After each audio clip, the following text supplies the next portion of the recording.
क्या आपने कभी आसमान की तरफ देखकर सोचा है कि उन चमकते सितारों के पीछे क्या राज है? क्या आप भी यूनिवर्स की मिस्ट्रीज को सॉल्व करना चाहते हैं? क्या आप एक्साइटेड हो जाते हैं जब आप ब्लैक होल्स, न्यूट्रॉन स्टार्स या फिर डिस्टेंट गैलेक्सीज के बारे में सोचते हैं? अगर हाँ, तो आज की वीडियो आपके लिए है। मैं आपको स्टेप बाय स्टेप बताऊंगा कि आप कैसे एक प्रोफेशनल एस्ट्रोनॉमर या फिर एस्ट्रोफिजिसिस्ट बन सकते हैं। ये एक लंबा और चैलेंजिंग रास्ता है, लेकिन अगर आप पैशनेट हैं तो ये जर्नी आपके लिए एक थ्रिलिंग एडवेंचर हो सकती है। तो आज की वीडियो में हम लोग एस्ट्रोनॉमी या फिर एस्ट्रोफिजिक्स में करियर बनाने के लिए सारी चीजें समझेंगे, जैसे कि कौन से एग्जाम की प्रिपरेशन करनी होगी, रिसर्च इंटरेस्ट कैसे ढूंढे, प्रोफेसर को कैसे अप्रोच करें गाइडेंस के लिए, सैलरी क्या होगी और कुछ ऐसी नेगेटिव बातें जिसके बारे में कोई भी बात नहीं करता। तो शुरू करते हैं इस कॉस्मिक सफर को।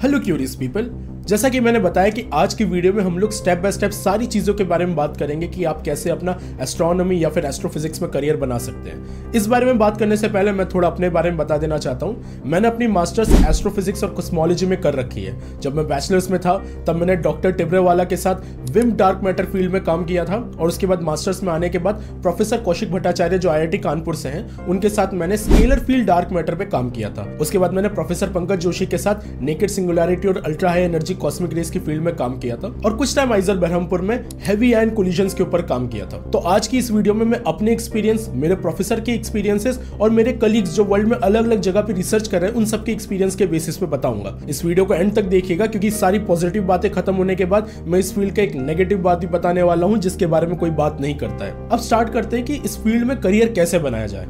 ये टॉपिक मैं स्टार्ट करूंगा उन स्टूडेंट्स के लिए जो अभी 10th या उससे नीचे हैं। सबसे पहली चीज जो आपको करनी है वो है 11th और 12th में मैथ और साइंस ले लेना। अब मैथ और साइंस इसलिए जरूरी है क्योंकि एस्ट्रोफिजिक्स और एस्ट्रोनॉमी के जो सब्जेक्ट होते हैं उसमें हार्डकोर फिजिक्स तो होती ही है, साथ साथ में बहुत ही कॉम्प्लिकेटेड मैथमेटिक्स भी होती है। तो फिजिक्स और मैथमेटिक्स की अंडरस्टैंडिंग होना बहुत जरूरी है। अगर आप अभी 11th में नहीं आए लेकिन आप फिर भी कुछ पढ़ना चाहते हो उसके बारे में, तो कुछ ऐसी पॉपुलर बुक्स है जो कि आप रेफर कर सकते हैं, जैसे कि astrophysics for people in Hari, brief history of time, Cosmos. ये सारी बहुत सारी पॉपुलर बुक है जिसमें काफी सारी साइंटिफिक चीजें दी हुई है और सिंपल लैंग्वेज में समझाई गई है। हो सकता है कि आप सारी चीजें ना समझे, बट मैं फिर भी रिकमेंड करूंगा इन सब बुक्स को पढ़ने का, बिकॉज इन बुक्स को पढ़ने के बाद आपके अंदर की अंडरस्टैंडिंग जाग जाएगी, आपको उन वर्ड्स से फेमिलियर हो जाएंगे। और भले ही आप उन वर्ड्स को कंप्लीटली समझ ना पाए, लेकिन फ्यूचर में जाके जब आप रिसर्च करेंगे या जब आप उसके बारे में और समझेंगे तो आपको वो चीजें समझने में और ज्यादा आसानी होगी। फिर आप उन स्टूडेंट्स के बारे में बात करते हैं जो 11th में आ चुके हैं और मैथ साइंस ले चुके हैं। अगर मुझसे पूछो कि क्या पढ़ना चाहिए, तो मैं सबसे पहले रिकमेंड करूंगा कि जो आपके कोर्स वर्क के सब्जेक्ट है उसको बहुत स्ट्रांगली प्रिपेयर कर लो, बिकॉज ये वो सब्जेक्ट है जो फंडामेंटल बनेंगे बाद में जाके आगे के एडवांस सब्जेक्ट को पढ़ने के लिए। स्पेशली फिजिक्स और मैथ के ऊपर बहुत ध्यान दीजिए। मुझे याद है जब मैं 11th में आया था तो मुझे कैलकुलस बिल्कुल समझ में नहीं आती थी। मुझे सेंस ही नहीं बनता था कि ये डिफरेंशिएशन या इंटीग्रेशन कैसे काम करता है। अगर आपको भी ये सेम प्रॉब्लम है तो 3 ब्लू 1 ब्राउन का एक बहुत ही शानदार प्लेलिस्ट है कैलकुलस के ऊपर, उसको देखिए और पूरा इंट्यूशन बिल्ड हो जाएगा कि कैलकुलस कैसे काम करती है। बेसिकली मेरा पॉइंट ये है कि जो भी चीज आप समझ रहे हैं उसको बहुत कोर लेवल से समझिए, बिकॉज आप ढंग से रिसर्च तब तक नहीं कर सकते जब तक आपको चीजों की फंडामेंटल लेवल पे नॉलेज ना हो। इसलिए मैं रिकमेंड करूंगा 11th-12th क्लास से ही चीजों के फंडामेंटल में घुस जाइए, अपने कोर सब्जेक्ट को अच्छे से तैयार कर लीजिए।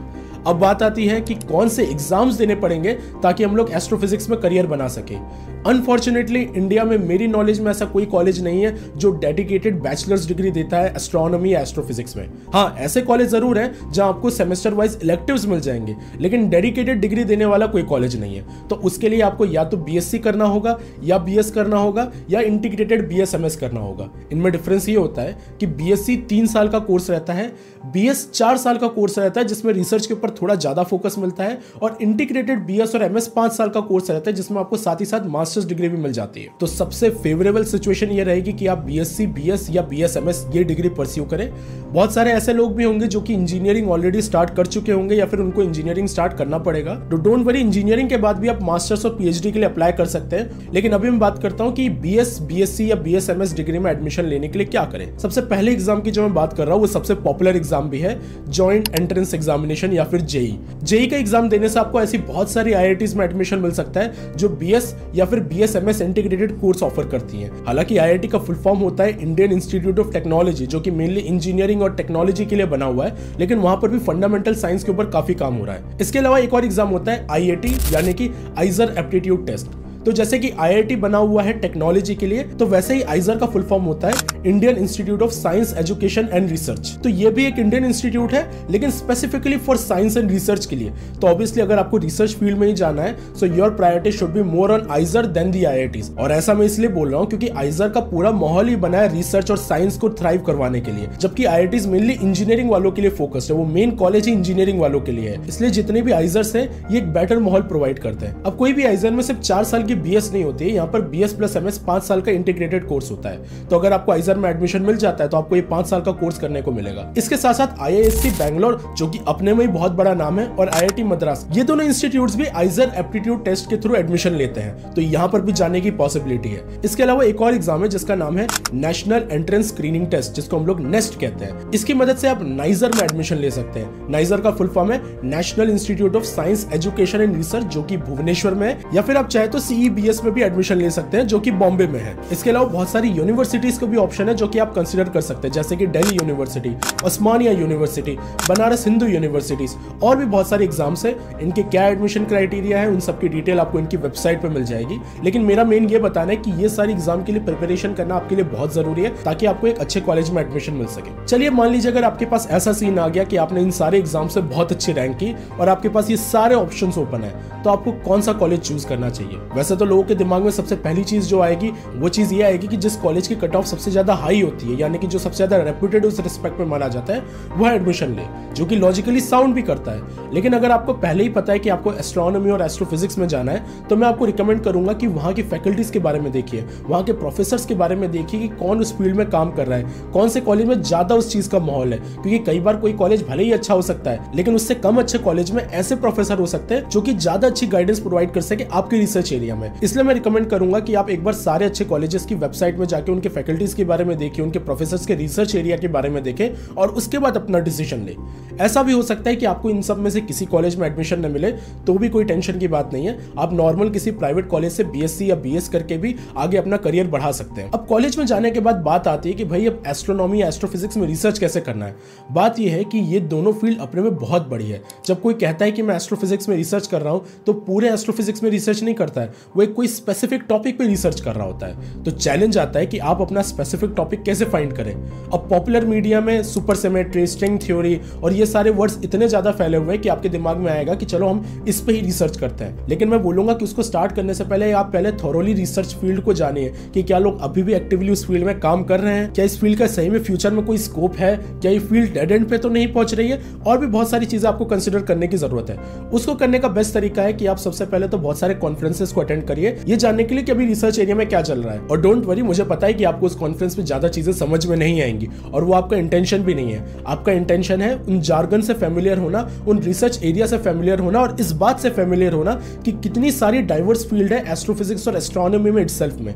उसके अलावा आप बहुत सारे अलग अलग इवेंट्स अटेंड कर सकते हैं, आप ऑनलाइन या फिर ऑफलाइन टॉक्स अटेंड कर सकते हैं। ये सारी चीजें आपको हेल्प करेंगे अपना रिसर्च एरिया नैरो डाउन करने के लिए। मैं अपना एक्सपीरियंस बताता हूं। जब मैं बैचलर्स के टाइम डॉक्टर टिब्रेवाला के पास गया था और मैंने बोला था कि मुझे एस्ट्रोफिजिक्स में रिसर्च करनी है, तो उन्होंने मुझे कोई टॉपिक सजेस्ट नहीं किया।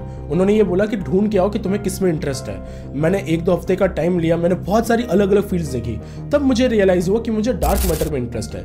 लेकिन फिर क्वेश्चन था कि मैं डार्क मैटर पे किस पे रिसर्च करना चाहता हूं। मैंने काफी सारे लोगों से बात की, मैंने अलग अलग जगह पे अलग अलग चीजें पढ़ी, फिर पता चला वीकली इंटरैक्टिव मैसिव पार्टिकल, जिसको हम लोग विम्प कहते हैं, विम्प डार्क मैटर एक बहुत ही शानदार कैंडिडेट है। और फिर मैंने अपने सुपरवाइजर को बोला कि मैं इस फील्ड में रिसर्च करना चाहता हूं, तो उन्होंने मुझे फिर बोला कि ठीक है, तुम इस पे रिसर्च करना कंटिन्यू करो, और मैंने उस फील्ड में काम किया। सेम मास्टर्स के टाइम भी मेरे साथ हुआ। जब मैंने प्रोफेसर भट्टाचार्य को ही पूछा कि डार्क मैटर में मुझे आगे क्या काम करना चाहिए, तो उन्होंने मेरे ऊपर ही छोड़ दिया कि ये लो स्केलर फील्ड एक मॉडल है, इसको तुम एक्सप्लोर करो, तुम क्या प्रॉब्लम सॉल्व करना चाहते हो। कई महीनों तक तो मैं प्रॉब्लम स्टेटमेंट ही ढूंढता रहा, और उसके बाद जब मेरा प्रॉब्लम स्टेटमेंट डिफाइन हुआ तब मैंने उसको सॉल्व करना स्टार्ट किया। बेसिकली मेरा पॉइंट ये है कि अगर आपको अपना रिसर्च इंटरेस्ट पहले ही मिल जाए तो बहुत हेल्प हो सकती है। लेकिन जरूरी नहीं है कि आपको पहली बार में ही पता चल जाए कि आपको कौन से रिसर्च एरिया में ही काम करना है, या फिर जो रिसर्च एरिया आपने ढूंढ रखा है आपको हमेशा उसमें ही काम करना है, जिसके लिए सुपरवाइजर्स या फिर रिसर्च गाइड आपकी काफी हेल्प कर सकते हैं। अब सुपरवाइजर्स कैसे ढूंढने हैं? अगर आप किसी बहुत ही रेपुटेड इंस्टीट्यूट में है और आपकी फील्ड में कोई प्रोफेसर वहां पर ऑलरेडी काम कर रहा है, तो आपके लिए लाइफ इजी है, आप ऑलरेडी उनके साथ जाके काम कर सकते हैं। ये जनरली आइजर, IISc, IIST, IITs इन सब कॉलेजेस में होता है। लेकिन आप किसी प्राइवेट कॉलेज में या ऐसे कॉलेज में जहां पर आपकी फील्ड ऑफ इंटरेस्ट वाले प्रोफेसर नहीं है, तो बेस्ट तरीका है आप प्रोफेसर्स को मेल लिखना स्टार्ट कर दीजिए। अब मेल लिखने का भी एक प्रॉपर स्ट्रक्चर होता है। आपको इंटरनेट पे बहुत सारी वीडियोस मिल जाएंगी जो आपको गाइड करेगी कि प्रोफेसर्स को कैसे मेल लिखना है, किन टाइम के ऊपर मेल लिखना चाहिए और बहुत सारी चीजें। और मेल करना बहुत जरूरी है नेटवर्किंग के लिए और सीखने के लिए। मुझे अच्छे से याद है मेरे बैचलर्स के टाइम में मैं बहुत सारे मेल करता था। बहुत सारे मेल करने का रीजन ये है क्योंकि ये जो रिस्पॉन्स आने का रेट होता है ये 5% से भी कम होता है। यानी कि अगर आप 100 प्रोफेसर्स को मेल कर रहे हैं तो हार्डली 5 प्रोफेसर्स के रिप्लाई आएंगे। हालांकि ये आपकी प्रोफाइल के ऊपर भी मैटर करता है और आपने कैसा मेल लिखा है उसके ऊपर भी मैटर करता है। ये तो मैं आपको एक नॉर्मल केस बता रहा हूं। तो आपको प्रोफेसर्स को अप्रोच करना बहुत जरूरी है। अब आपको कैसे पता है कि कौन से प्रोफेसर को मेल करना है? तो इसका एक बहुत ही आसान सा तरीका है। सबसे पहले आप इंस्पायर हैप वेबसाइट पर जाएं। वहां पर जाने के बाद आपको जिस भी एरिया में इंटरेस्ट है उस एरिया को टाइप करें और फिर देखिए कि कौन लोग उस फील्ड में लेटेस्ट पब्लिकेशन कर रहे हैं। लेटेस्ट पब्लिकेशन इसलिए कह रहा हूं क्योंकि जो लोग करंटली उस पर काम कर रहे हैं उनके ज्यादा चांसेस होंगे उस फील्ड में किसी को एक्सेप्ट करने के। जब आप ये चीज देख ले तो उन ऑथर्स की प्रोफाइल देख सकते हैं। उन ऑथर्स की प्रोफाइल में आपको उनको कॉन्टैक्ट करने की डिटेल भी मिल जाएगी, या फिर आप अलग अलग इंस्टीट्यूट्स की वेबसाइट में जाकर उनके फिजिक्स डिपार्टमेंट वाले सेक्शन में जाके अलग अलग फैकल्टीज की प्रोफाइल चेकआउट कर सकते हैं। लेकिन इन सेकंड केस ऑल्सो ये बहुत जरूरी है कि आप देखें कि उनके रिसेंट पब्लिकेशन क्या है, क्योंकि उनके रिसेंट पब्लिकेशन की बेसिस पर ही आप अपना मेल टेलर्ड करेंगे। The last thing you want to do कि सेम टेम्पलेटाइज मेल सबको कर देना। Please don't do that. अपने मेल में जितना हो सके उतना ऑनेस्ट रहे, अपने मेल में जितना हो सके उतना एफर्ट डालें और उसको जितना हो सके उतना पर्सनलाइज करें, क्योंकि प्रोफेसर जनरली टेम्पलेटाइज मेल को तुरंत पहचान लेते हैं और चांसेस है फिर उसके रिस्पॉन्स नहीं आएंगे। एक बार आपको जब आपके रिसर्च गाइड या सुपरवाइजर मिल जाते हैं तो आपके लिए चीजें थोड़ी सॉर्टेड हो जाती है, बिकॉज वो अब आपको गाइड करते हैं। अब इसमें भी 2 केस हो सकते हैं, या तो वो आपको खुद बोले कि आप अपना रिसर्च एरिया फाइंड करके आओ, या तो आपको पहले से ही डिफाइंड प्रॉब्लम के ऊपर काम करने के लिए बोले। ये एक्सपीरियंस मेरा तब हुआ था जब मैं आइजर बहरमपुर में अपने सुपरवाइजर के साथ काम कर रहा था। उन्होंने ऑलरेडी मुझे प्री डिफाइंड प्रॉब्लम स्टेटमेंट दे दी थी, जिसकी वजह से मुझे ढूंढने की जरूरत नहीं पड़ी थी। दोनों ही केस काम करते हैं, बस आपका इंटरेस्ट होना चाहिए उस रिसर्च एरिया में। अब बात करते हैं मास्टर्स में एडमिशन लेने के लिए क्या करेंगे। थैंकफुली जब आप मास्टर्स में एंटर करते हैं तो आपके पास बहुत ऑप्शंस आ जाते हैं कि आप मास्टर्स इन एस्ट्रोनॉमी या फिर एस्ट्रोफिजिक्स कर सकते हैं, या फिर अगर आप सिंपल मास्टर इन फिजिक्स भी कर रहे हैं तो आप अपना रिसर्च एरिया एस्ट्रोफिजिक्स या एस्ट्रोनॉमी रिलेटेड फील्ड से रख सकते हैं। तो सबसे पहले एग्जाम की जो मैं बात करूंगा वो है IIT जैम, यानी कि joint admission test for masters. IIT JAM की मदद से आप IITs में एडमिशन ले सकते हैं for your MSc in physics या फिर इंटीग्रेटेड मास्टर्स एंड PhD। इसमें से बहुत सारे कॉलेज है जो एस्ट्रोनॉमी और एस्ट्रोफिजिक्स में आपको बहुत ज्यादा रिसर्च एक्सपोजर प्रोवाइड करेंगे। तो वो टोटली डिपेंड करता है कि आपको कौन से एरिया में इंटरेस्ट है, उसके हिसाब से आप डिसाइड कर सकते हैं कि आपको कौन से IIT में एडमिशन लेना है। लेकिन इससे भी टफ और रेपुटेड एग्जाम है वो है जेस्ट। जेस्ट का फुल फॉर्म होता है जॉइंट एंट्रेंस स्क्रीनिंग टेस्ट। ये एक बहुत ही रेपुटेड एग्जाम है जो इंडिया के टॉप रिसर्च इंस्टीट्यूट्स लेते हैं। इस एग्जाम में अच्छी रैंक लाने का मतलब है कि आपकी लॉटरी लग गई, क्योंकि इस एग्जाम की मदद से आप IISc, TFR, IUCAA, IISER, IIA ऐसे कॉलेजेस में एडमिशन ले सकते हैं, और ये सारे टॉप नॉच कॉलेजेस है रिसर्च के लिए। अब IIT जैम और जेस्ट में यहाँ पर 2 डिफरेंस आते हैं। पहला, IIT जैम में बिना इंटरव्यू के सीधे एडमिशन मिल जाता है बेस्ड ऑन योर मार्क्स, लेकिन जेस्ट में ऐसा नहीं होता है। आपको इंस्टीट्यूट से कॉल आएगा कि आपको इंटरव्यू के लिए आना है, और वो फिर इंटरव्यू बेसिस पर डिसाइड करेंगे कि आपको एडमिशन मिलेगा कि नहीं मिलेगा। तो जैम में जहां सिर्फ कट ऑफ क्लियर करनी है, जेस्ट में आपको कट ऑफ क्लियर करने के साथ साथ इंटरव्यू भी वहां पर क्रैक करना पड़ेगा। दूसरी चीज कि जेस्ट के थ्रू जिन भी कॉलेजेस में एडमिशन मिलता है,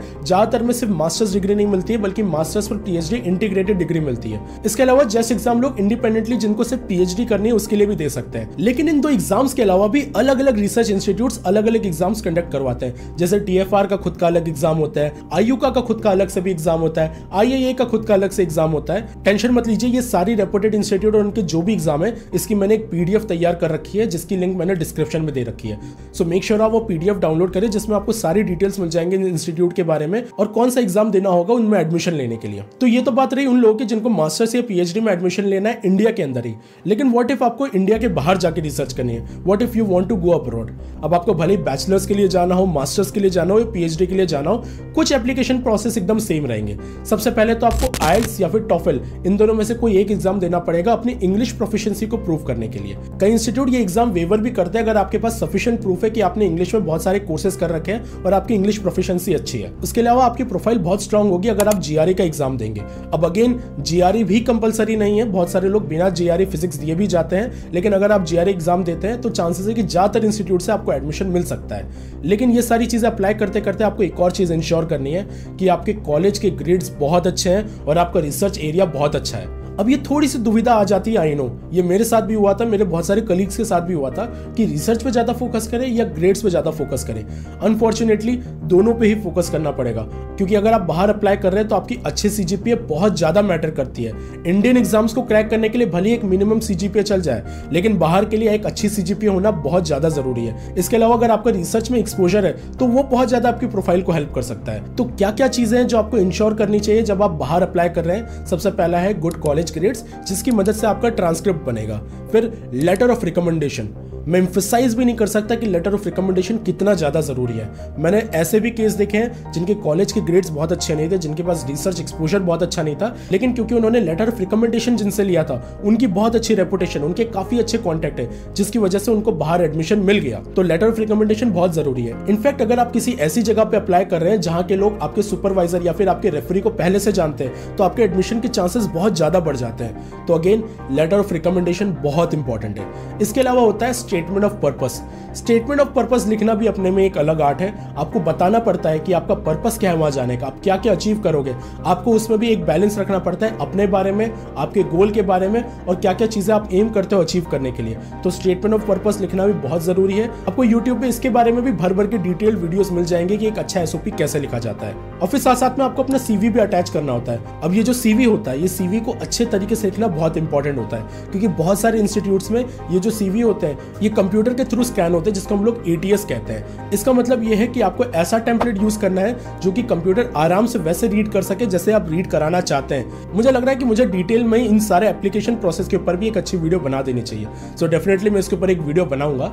बट ये सारी इंपॉर्टेंट चीजें जो आपको अटैच करनी है। अब इंस्टीट्यूट टू इंस्टीट्यूट कई बार मैटर करता है कि आपसे कोई और अलग चीजें भी मांग रहे हो, तो वो अलग केस है। अभी जो मैंने आपको बताई है ये कॉमन चीज है जो आपके हर एप्लीकेशन में आपको काम आएगी ही आएगी। अब ये तो वो प्रोसेस था कि आप बाहर कैसे अप्लाई कर सकते हैं, लेकिन कुछ चीजें जो आपको साथ साथ में सीखते रहनी है, चाहे आप अपनी बैचलर्स में हो, स्कूल में हो या फिर अपने मास्टर्स में हो, जो सीखना बहुत ज्यादा जरूरी है। सबसे पहली चीज स्पेशल और जनरल रिलेटिविटी। मैं एम्फसाइज भी नहीं कर सकती ये कितना इंपॉर्टेंट है आपके लिए। स्पेशल रिलेटिविटी तो बहुत लोग बैचलर्स लेवल पे कर लेते हैं, लेकिन अगर आपको इंट्यूशन बिल्ड करना है तो लेनर्ड सस्किंड की थियोरेटिकल मिनिमम काफी अच्छी बुक है। इसके अलावा फिर जनरल रिलेटिविटी की बात करते हैं तो बात थोड़ी सी डिफिकल्ट होने लगती है, because GR is a tough subject. GR को समझना थोड़ा मुश्किल है, लेकिन उसके लिए बहुत सारी आउटस्टैंडिंग बुक्स है, बहुत सारी यूनिवर्सिटीज के जो लेक्चर्स है जो अवेलेबल है। दो बुक जो मैंने पर्सनली पढ़ी थी जो मैं आपको रिकमेंड करूंगा, जो कि पहली है general relativity and introduction to physicist और दूसरी है ग्रेविटेशन। ये दोनों बुक पे स्टार्टिंग से लेकर एकदम डिटेल तक बहुत अच्छे से समझाया है। तो जब भी आपको मौका मिले तो इन बुक से जरूर पढ़िए। इसके साथ साथ मैं ये रिकमेंड करूंगा कि आप प्रोग्रामिंग लैंग्वेज सीखें। और ये मैं एम्फसाइज भी नहीं कर सकता कि कोडिंग आना या प्रोग्रामिंग लैंग्वेज आना कितना ज़्यादा ज़रूरी है। मुझे अच्छे से याद है जनवरी 2020 को मैंने डॉक्टर करण जानी की एक टॉक अटेंड की थी। उसमें उन्होंने एक स्टेटमेंट बोला था कि आज के टाइम में फिजिसिस्ट के लिए कोडिंग आना उतना ही ज़रूरी है जितना मैथ है। एंड यू नो कि बिना मैथ के फिजिक्स तो हो ही नहीं सकती। और ये सेम सीन आजकल कोडिंग के साथ हो गया है। तो आपके मन में क्वेश्चन आ सकता है कि इतनी सारी प्रोग्रामिंग लैंग्वेज है, कौन सी स्टार्ट करनी चाहिए? ये एक बहुत ही जेन्युइन डाउट है, लेकिन इसका कोई एक फिक्स आंसर नहीं है, क्योंकि अलग अलग रिसर्च एरिया में कई बार अलग अलग प्रोग्रामिंग लैंग्वेज यूज होती है। कहीं पर C++ यूज हो सकती है, कहीं पर पाइथन यूज हो सकती है। इनफैक्ट मैंने अपने हैवी आयन कोलिशन वाले प्रोजेक्ट में फोर्ट्रैन जैसी बाबा आदम जमाने की लैंग्वेज के ऊपर भी काम किया था। तो ये टोटली डिपेंड करेगा कि आप कौन से एरिया में काम कर रहे हैं, लेकिन मेन जो चीज है वो आपको लॉजिक बिल्ड करना आना चाहिए। तो मैं आपको रिकमेंड करूंगा कि आप C++ या फिर पाइथन से स्टार्ट करें। वहां पर आप लॉजिक बिल्ड करना सीखेंगे, कोड कैसे लिखना है उसके तरीके को सीखेंगे। बाद में अगर आपको प्रोग्रामिंग लैंग्वेज चेंज करने की जरूरत पड़े तो बस आपको सिंटैक्स चेंज करना है, बाकी मेन लॉजिक तो वही रहने वाला है। वो सीखना बहुत ज्यादा जरूरी है। बाद में फिर मैथमेटिका जैसे प्रोग्रामिंग लैंग्वेज भी आते हैं जो बहुत ज्यादा टफ नहीं है, जिन पे काम करना आसान है। बट मैं रिकमेंड करूंगा कि स्टार्टिंग के लिए आप मैथमेटिका ना सीखें, स्टार्टिंग के लिए C++ या फिर पाइथन से स्टार्ट करें। फिर एक और बहुत इंपॉर्टेंट चीज कि प्लीज लर्न लेटेक। लेटेक की स्पेलिंग देख के आपको लग रहा होगा कि इसको लेटेक्स बुलाना चाहिए, लेकिन इसकी प्रोनाउंसिएशन लेटेक है। अब लेटेक क्या है? जनरली जब भी हम लोग फिजिक्स में पेपर लिखते हैं या कोई भी आर्टिकल लिखते हैं तो उसको लेटेक में लिखते हैं। क्यों? क्योंकि उसमें बहुत सारी इक्वेशंस आती है, उसमें बहुत सारे ऐसे डायग्राम्स आते हैं जिनकी फॉर्मेटिंग करना, जिनको टाइप करना MS वर्ड में बहुत इनएफिशिएंट है और बहुत थका देने वाला काम है। लेटेक अगर आप एक बार सीख ले, जो कि बहुत मुश्किल भी नहीं है सीखना, उसको सीखने के बाद अब ये सारी चीजें बहुत आसान तरीके से उस लेटेक में कर सकते हैं। और ट्रस्ट में जितने भी रेपुटेड इंस्टीट्यूट है वहां सब लोग अपने पेपर्स लेटेक से ही लिखते हैं। इन शॉर्ट आपकी लाइफ बहुत ईजी हो जाएगी अगर आप MS वर्ड को छोड़ के लेटेक सीख के उसके ऊपर अपना पेपर लिखते हैं। अब बात करते हैं उस बारे में जिसके बारे में स्टूडेंट सबसे ज्यादा पूछते हैं कि भैया एस्ट्रोफिजिसिस्ट या एस्ट्रोनॉमर बनने के बाद सैलरी क्या मिलेगी हमको।